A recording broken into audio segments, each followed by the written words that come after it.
presidente dell'Ambi Veneto, Francesco Cazzari. Grazie Elisabetta, un saluto che condivido con il Presidente, a tutti voi. Questa è una platea piuttosto variegata, con molte personalità che affiancano attualmente il mondo dei consorzi, dell'attività dei consorzi di bonifica. Non era così per il passato. Io non voglio entrare nelle questioni tecniche, poi avremo modo così di ascoltare i relatori che sono molto qualificati e ci diranno sicuramente cose interessanti.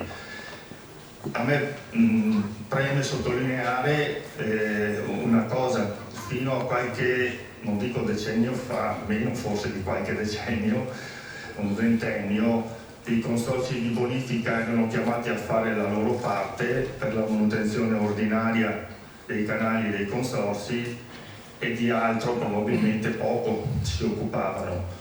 E nel tempo invece, anche grazie alla recente legge 12 del 2009 della Regione Veneto, hanno acquisito una certa era e la conseguente ristrutturazione di tutti i consorzi, perché ricordiamo che erano 20 nel Veneto, sono diventati 10 più il LEP che è di secondo livello, che si interessa principalmente di irrigazione. Ecco, con questa ristrutturazione sono stati chiamati ad essere da passivi, io dico, passatemi il termine, a propositivi, perché si sono resi conto che far sentire la voce di chi conosce il territorio cominciava ad avere una certa importanza.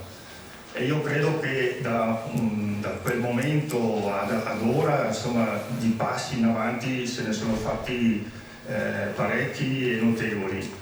Basta pensare al motivo per cui siamo qui oggi.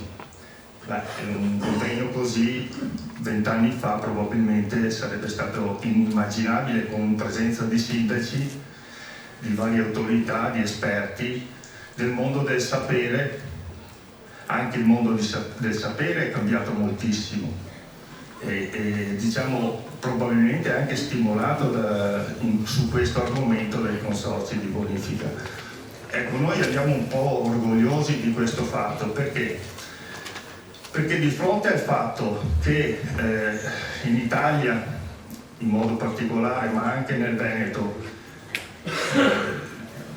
non si riesca a lavorare preventivamente, ma si preferisca nominare commissari dopo eventi catastrofici, noi non ci stiamo tanto, ecco. E abbiamo provato ad essere propositivi, come dicevo prima.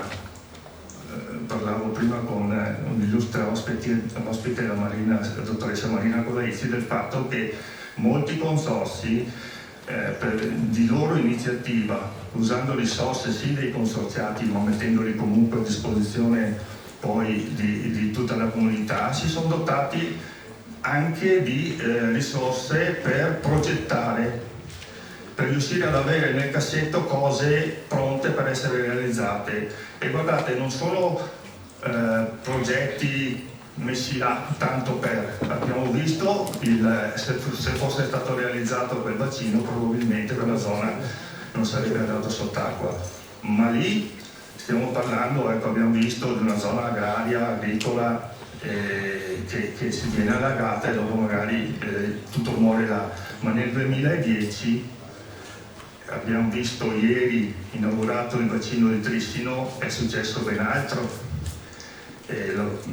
Padova se l'è cavata, ma Vicenza non tanto, e abbiamo visto i danni che sono venuti fuori. Il presidente Zaia ieri diceva: poi sono stato nominato commissario e abbiamo pensato a... Ecco, io spero tantissimo e sono, diciamo, contento di queste iniziative. Ti ringrazio, Paolo, perché sono comunque momenti di confronto con varie realtà della vita economica e sociale del nostro Veneto, che servono a far crescere la consapevolezza che, diciamo, i commissari servono se ci sono eventi eccezionali e va bene, ma bisogna anche pensare ad intervenire prima, abbiamo visto, ormai i conti li abbiamo fatti tutti, costa non so quante volte di più intervenire dopo. Perché non riusciamo a ragionare diversamente? Io veramente non riesco a farmene una ragione di questo fatto. E sono convinto che situazioni come queste, in cui si parla, si discute, si mostra cosa si sta facendo, e lo si mostra, qui vedete il progetto che era disegnato a righe sopra il territorio, ma in realtà dietro c'è il lavoro di ingegneri idraulici, di ambientalisti, agronomi forestali, che studiano non soltanto la valenza e la fattibilità idraulica, ma anche ambientale. Abbiamo visto ieri a Trissino c'era la contrarietà del mondo ambientalista a quell'iniziativa, e poi cosa è venuto fuori? Una rivalutazione dal punto di vista ambientale incredibile di quella zona, che diventerà anche fruibile. Ecco, questo è il nostro modo di pensare con l'ambiente che ci circonda, non contro. E c'è bisogno di tutti, noi cerchiamo di fare questo, speriamo, ecco, venga compreso questo, e non è che vogliamo fare i primi della classe, anzi, cioè, noi abbiamo risorse che sono dei nostri consorziati che potremmo dedicare magari ad altro, non a progettare cose che dovrebbero fare altri enti. Ci mettiamo a disposizione perché pensiamo di poter essere utili, visto che conosciamo il territorio palmo a palmo, perché i nostri operatori, insomma, quotidianamente verificano tutta una serie di circostanze e di situazioni che poi ci portano ad operare. Questa conoscenza la vogliamo mettere a disposizione, e oggi è uno dei momenti in cui, assieme al mondo del sapere, vogliamo collaborare, assieme al mondo degli amministratori vogliamo collaborare, e sono stati messi insieme per poter guardare avanti in modo propositivo, ripeto, non passivo, perché purtroppo il mondo che ci circonda agisce, come dicevo, prevalentemente in emergenza, ma spreca risorse nostre. Ricordiamoci che sono risorse nostre, non sono quelle dello Stato che non si sa da dove vengono quando arrivano i milioni per fare le cose.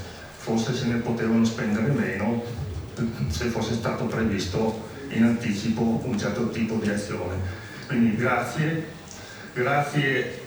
all'università in modo particolare, con la quale i consorzi stanno cercando di collaborare, perché il sapere e la conoscenza è il primo passo per poter poi prendere coscienza e agire di conseguenza. Grazie.